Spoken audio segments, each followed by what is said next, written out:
My 3-day-old newborn has yet to meet his father. This is because my husband began avoiding me as the due date is getting closer. Even when I let him know I was going into labor, he didn't rush to the hospital. 3 days after my first childbirth, my husband finally showed up. He introduced a woman I don't know, dropped a bombshell on me, and said, "This is my girlfriend. I want a divorce." My name is Jennifer. I met my husband John at a college club. John was a well-known, handsome senior at the college, and I was one of the women who admired him. Not to brag, but I was quite popular in high school and had been asked out countless times. Yet there was no one as wonderful as John in my circle. When I first joined the club, he was already a senior and dating a famous beauty. I was just watching from afar, but it seemed he picked up on my feelings for him. Remarkably, he broke up with his girlfriend and started dating me just before graduation. I was over the moon being able to date the man I admired. Now that I look back, I may have been a bit too excited. 6 months into our relationship, I found out I was pregnant with his child. It was a pregnancy during my college years. My parents were furious and confronted him at his home. "Our daughter is still a college student. What the hell are you thinking?" I'm truly sorry. I'll take full responsibility for this." As he shrank back, my father's wrath was unrelenting. "What do you mean by responsibility? We won't allow you to hurt our daughter." I want to marry Jennifer, please." There, he proposed to marry me on the spot. I wanted to raise his child, become a family, and be with him forever. Moved by his words, I managed to persuade my parents to give their consent to our marriage. Although he had a job, he was still a newbie, just a year into his career. Both of us were anxious about raising a child at this young age. "Hey, John, I'm sorry it's turned out this way. I'll take on a part-time job or whatever it takes to support you." "Okay, I'm counting on you." Thinking about our child, I dropped out of college. To save money, we decided to live at our parents' houses until the childbirth. Obviously, there was no wedding ceremony, just the legal paperwork. To be honest, it didn't really feel like we got married. A few days later, John came to me with exciting news. "Jennifer, get ready to celebrate. After the birth, my mom's gonna buy us an apartment." His father had already passed away and has only his mother in his family. My hard-working mother-in-law promised us to buy an apartment with her savings.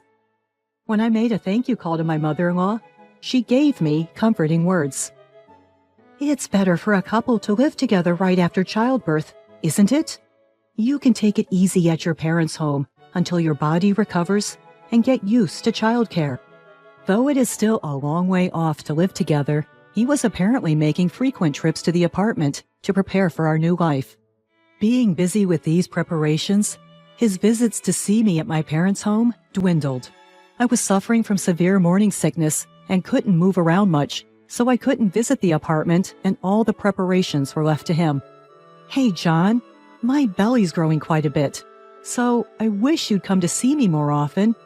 I told him over the phone, but the response was always the same. "I'm swamped too, so maybe later." It was my first time in childbirth, and I wanted him to be there, but I couldn't be too demanding of him because he was preparing for our new life together. Having a healthy baby is the most important thing right now.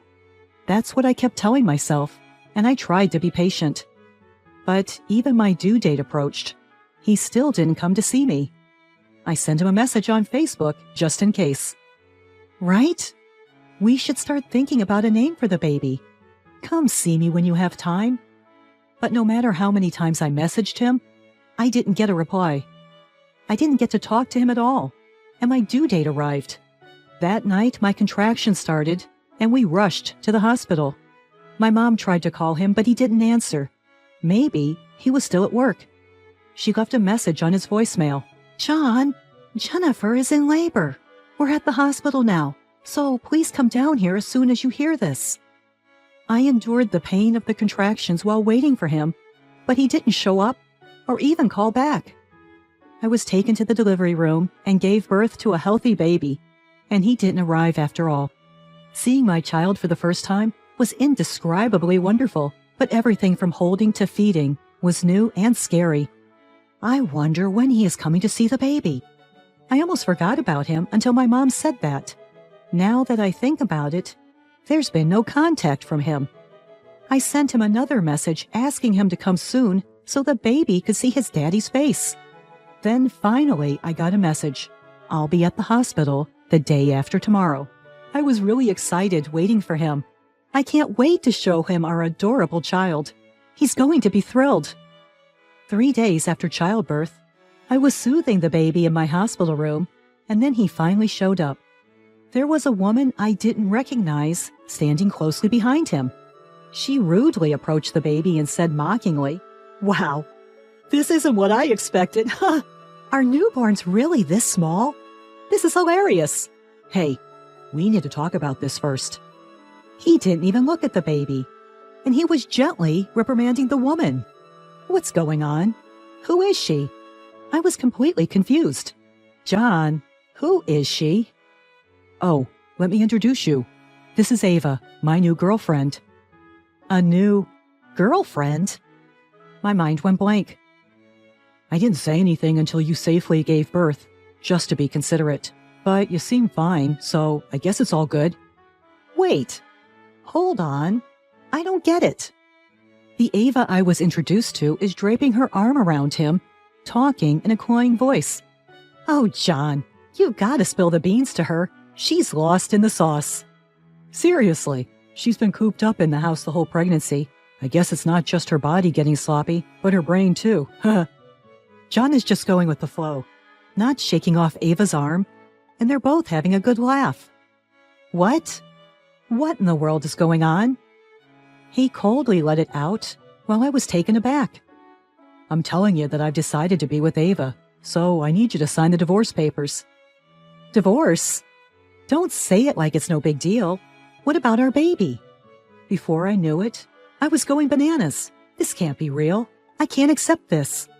You were planning to stay at your parents' home after getting discharged anyway, right? Might as well stay there for good. I'm still young, and I don't want to be tied down by a kid at this age. What?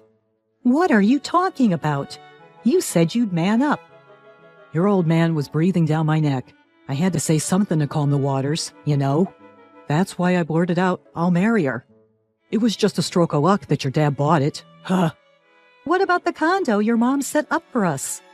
Wasn't that for the three of us to live as a family? Oh, that. It was more gorgeous than I thought, so I figured why not use it how I want. I've always wanted a room for my hobbies.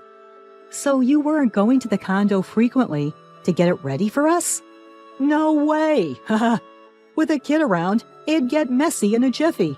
That's why Ava and I decided to live there together. She seems she likes that place too. Picking out furniture for our place was such a blast. We gotta say thank you to your mom. This is messed up. I didn't know anything about this. Why all of a sudden? What's wrong with me? I was still pressing, and then he said, with looking down his nose at me, "Seeing you with that big belly, I just don't feel the spark anymore." That's cold. It's normal for my belly to get big when I'm pregnant. And besides, it's your baby. Then Ava chimed in. Hey, don't you think this baby doesn't look much like you, John? You sure it's yours? Haha, yeah, maybe. I'm not the real dad, huh? Ha. Oh no, poor John. Bah. That was the last straw. The words he had for his wife, who just gave birth, were heartless. I can't believe I ever dreamed of the future with him. Before I knew it, I was raising my voice at them. I never want to see your faces again. Get out! Whoa, scary. Ha! Postpartum depression, maybe. Ha! They left the room with laughing. He never even tried to see the baby, let alone hold him. I was in a daze and blankly watched them through the window as they headed to the parking lot. John and Ava were stopped by someone in the parking lot. Looking closely, I realized it was his mom. They were deep in conversation with her. I see. So mother-in-law is in the know already. I was the only one out of the loop. Huh. I closed the curtains and lay down on the bed. My only ally now is this little baby. Gazing at my beloved child, and then tears well up in my eyes. Suddenly the room's door swung open. Standing there were my mother-in-law and John. What? Mother-in-law? And you too, John? I thought you were already gone. He was standing next to my mother-in-law and looking kind of sulky. Where is Ava? I asked, and my mother-in-law answered for him. That rude girl. I drove that girl away already. Mother-in-law met them in the parking lot and found out what was going on. Just had a baby, and he was leaving me to live with Ava in a condo. Mother-in-law gave them an earful, apparently. What the hell is she thinking? Moving into a condo that was bought for Jennifer and the baby. How dare she? Mom. And even she had the nerve to say to me, I can have cuter babies than the one that might not even be John's. Can you believe it? After driving Ava away, Mother-in-law had scolded him too. I thought you were setting up a new home for Jennifer, but you were actually ditching her right after she gave birth. I can't believe what an idiot my own son is. Jennifer, I'm so sorry for the terrible things he said. No, it's okay. Thankfully, my mother-in-law seems like a reasonable and kind person. But there's no way I could continue a married life with a man who would just abandon his pregnant wife with no hesitation. It's not your fault, mother-in-law, but now I know his true colors. Having mother-in-law on my side, I was completely calm. John, as you wish, I'll grant you a divorce. At these words, he visibly relaxed. This didn't sit well with mother-in-law. What about the baby? She demanded sternly. I will raise the child by myself. By yourself? Of course, there is anxiety in becoming a single mother, but it's probably better than having a father like him. My parents are also looking forward to life with the baby. They were even disappointed when I told them I'm eventually moving to the condo. I'm sure if I have a serious talk, they'll understand.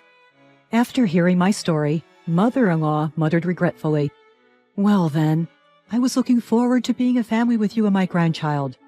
But if it's for your happiness, maybe this is for the best. I'm sorry, mother-in-law. In that case, could you at least take the condo as an apology? Of course, I'll make sure he pays child support and alimony too. He panicked by hearing this. Mom, wait! The condo was supposed to be for me. The furniture's already been all set up. Hearing this, mother-in-law shouted at him, You idiot! I bought that condo because you said you'd live there with her and the baby. It's not for you, it's for her and the child. I am grateful for mother-in-law's sentiments, but there's no way I'd live in a place where he and Ava had been, even for a moment. Thank you, mother-in-law, but I'll just accept your kind thoughts. I have no intention of living in that condo. For now, I plan to stay at my parents' home. John visibly relaxed at my words. See, she wants to be at her parents' home, so we'll keep the place like we planned. That makes sense. Ignoring him, my mother-in-law spoke to me. If your folks back home can help out, that's the best thing. Well then, I'll put that condo up for sale. What? Mom, hold on a sec. I said I'm gonna live there. Are you serious? Of course. So you'll be paying the loan then? What? The loan? That's a no-brainer. If you're living there, you pay up. Didn't you buy it outright? How the hell do you keep your brain organized? He was insistent on living in the condo for free, but my mother-in-law didn't budge an inch. The place she got for us was a really nice place, and there's no way for John, fresh out of college, could afford a condo. Then John, without learning his lesson, started to cling to me. Jennifer, I was wrong. It's not right for a family to be apart. Let's raise our child together in that condo. John exaggeratedly tries to pick up our child. I quickly snatch my baby away. Stop it! Don't touch my child! What do you mean, my child? The child is mine too, right?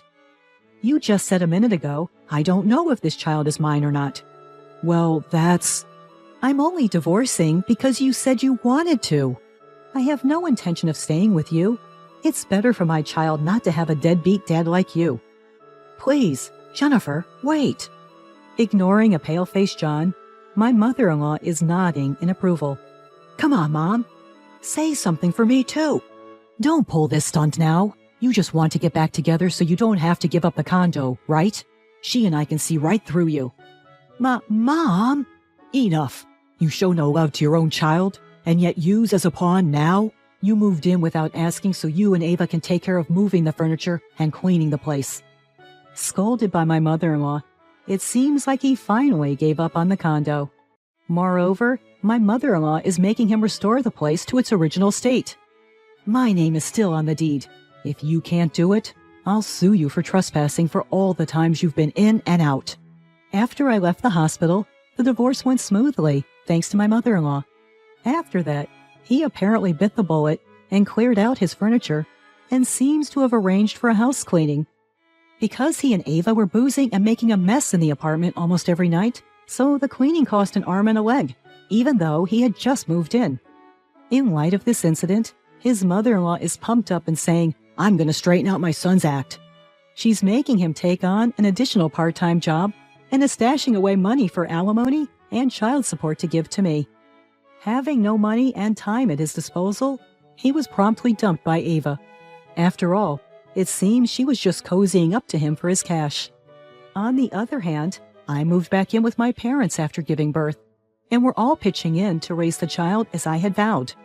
At first, my parents were against me becoming a single mother, but once I told them about the nasty stuff he did to me, they were all in for the divorce and offered to help with raising the kid together.